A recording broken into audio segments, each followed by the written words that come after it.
have opinion on that. Many people don't live to tell the story. They don't. And it is deliberate. So they are Islamic jihadists or jihadism, which is the definition, their own definition of fighting for their Allah. Something that ordinarily they've told the rest of us we are just infidels. If you are not practicing their own style of Islam in that northern Nigeria, right? Then you are an infidel.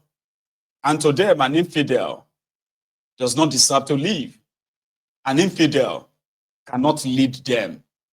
As an infidel, you can't be the president over them. You can't be governor over them. You can't lead them.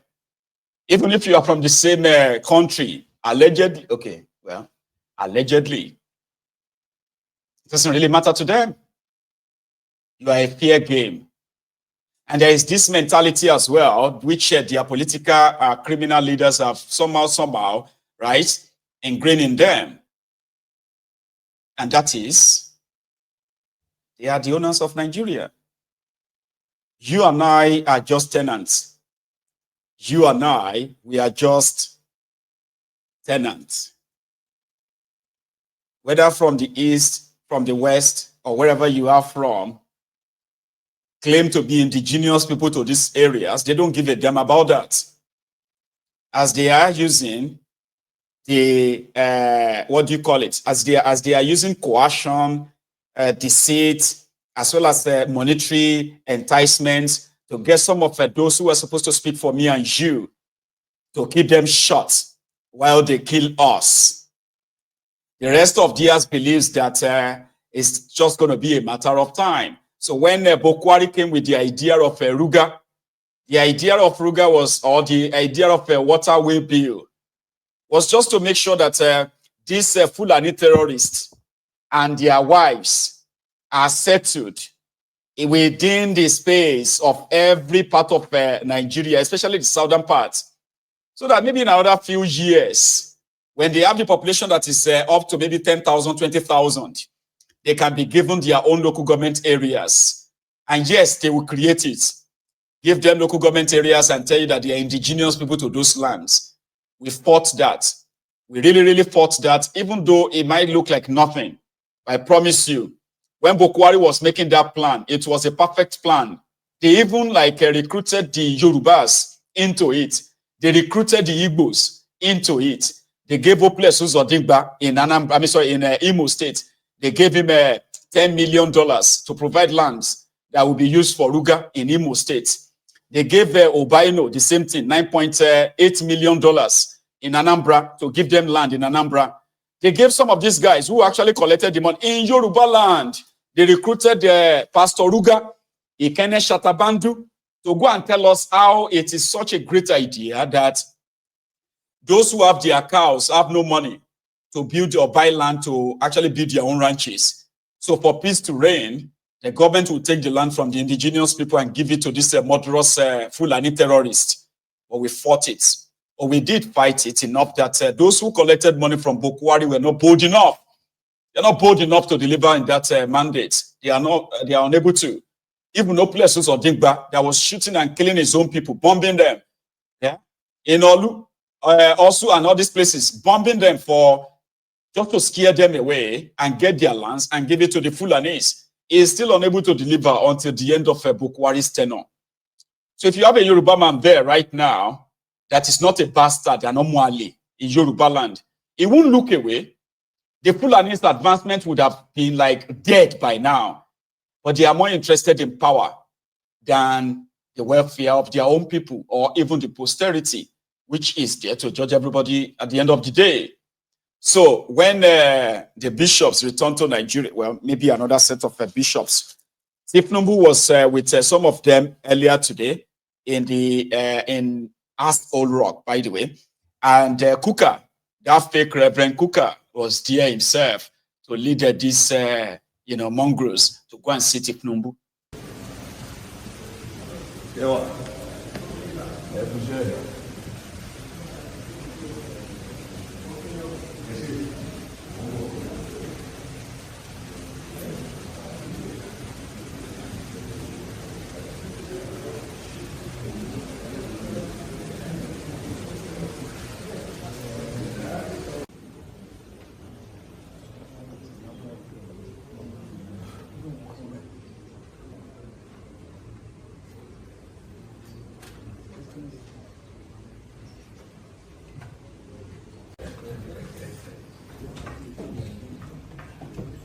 Mr. President, the President and Commander-in-Chief of the Armed Forces of the Federal Republic, President Bola Tinubu, Your Excellency, the Chief of Staff to Mr. President, Honorable Femi Bajabiamila, the National...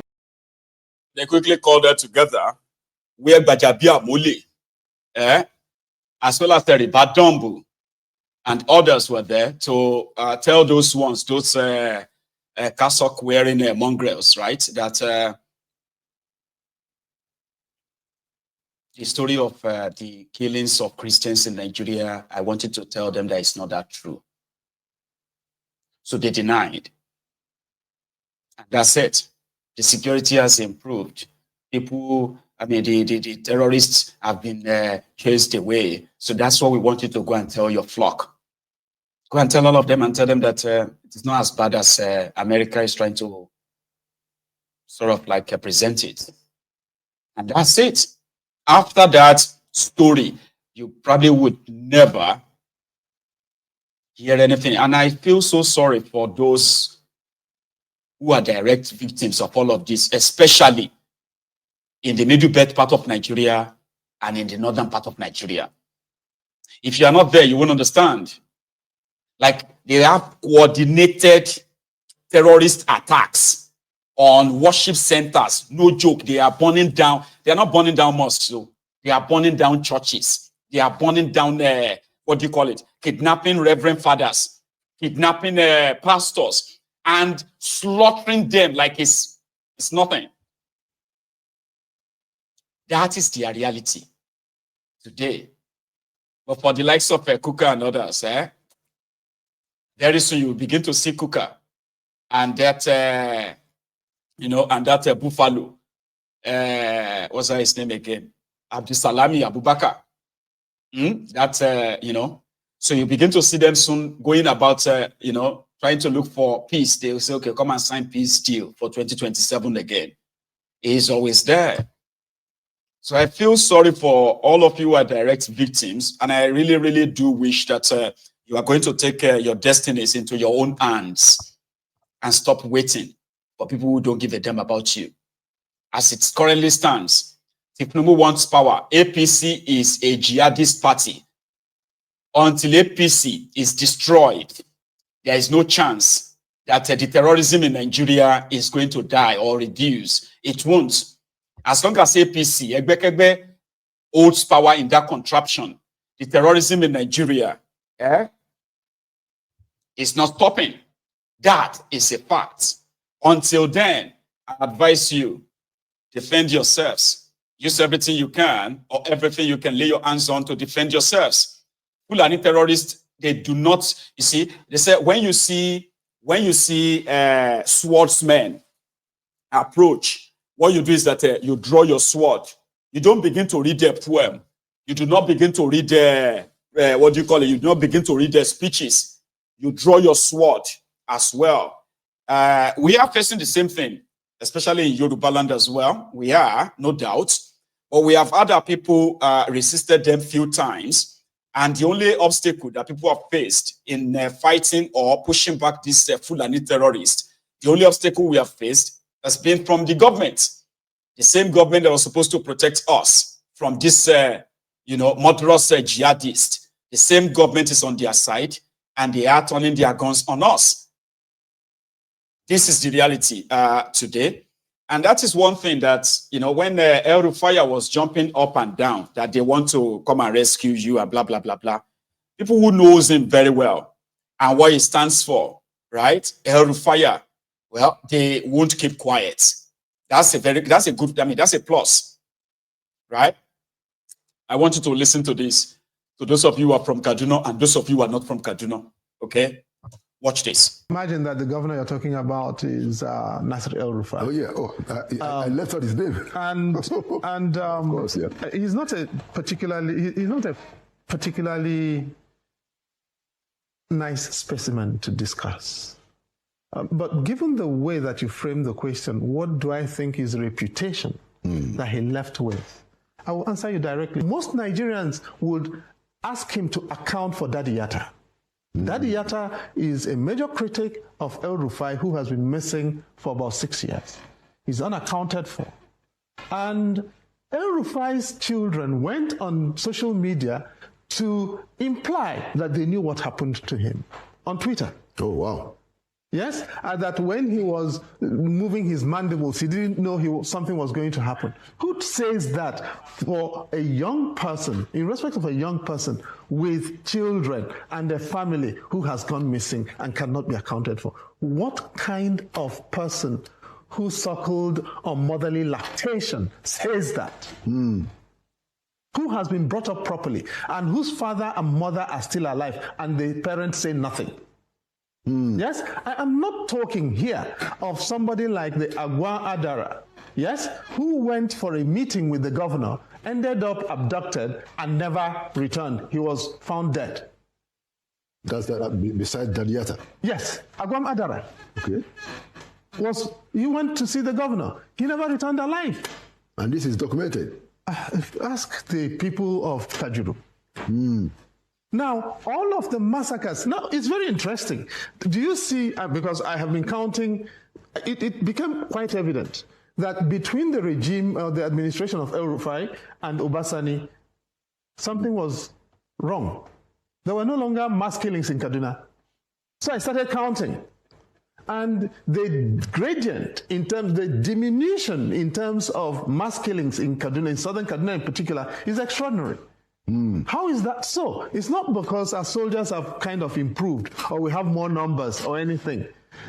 How does a governor inflame a society so much that all you can do is count the killed and the missing and the decapitated? Wow. That is the question. And all of this thing, and so he wakes up today and he's comparing himself with Obieze Kwesele. And the last time I was with you, I told you how he plotted to have me in jail. Yeah. And I have so many other people. My lawyer had to go to court. Doria Balasin had to go to court to get an expedited order to preserve her freedom while she was working on my case. Because El-Rufai wanted the backsides of both myself and my lawyer. And my lawyer was representing Audu Mekori, whom El-Rufai abducted from Lagos, took to Kaduna, and Audu nearly died. Audu got exiled as a result of that. Stephen Kefas, he abducted from Port Harcourt.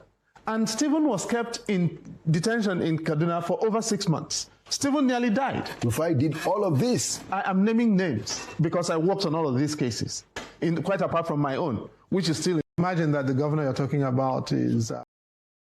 That's the El-Rufai. A young man called Dadiyata. Let me even see if I can get his image on this screen. Dadiyata. Dadiyata, like many others from Kaduna, they were the critic of the new governor. And on social media, Dadiyata, one day, El-Rufai's goons, they showed up at this young man's gate in Kaduna, right? And they took him. I'll show you his face. It's called Dadiyata.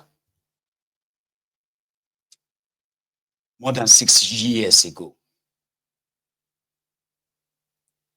He just had a baby who was just barely, months old. This young man has not been found since then.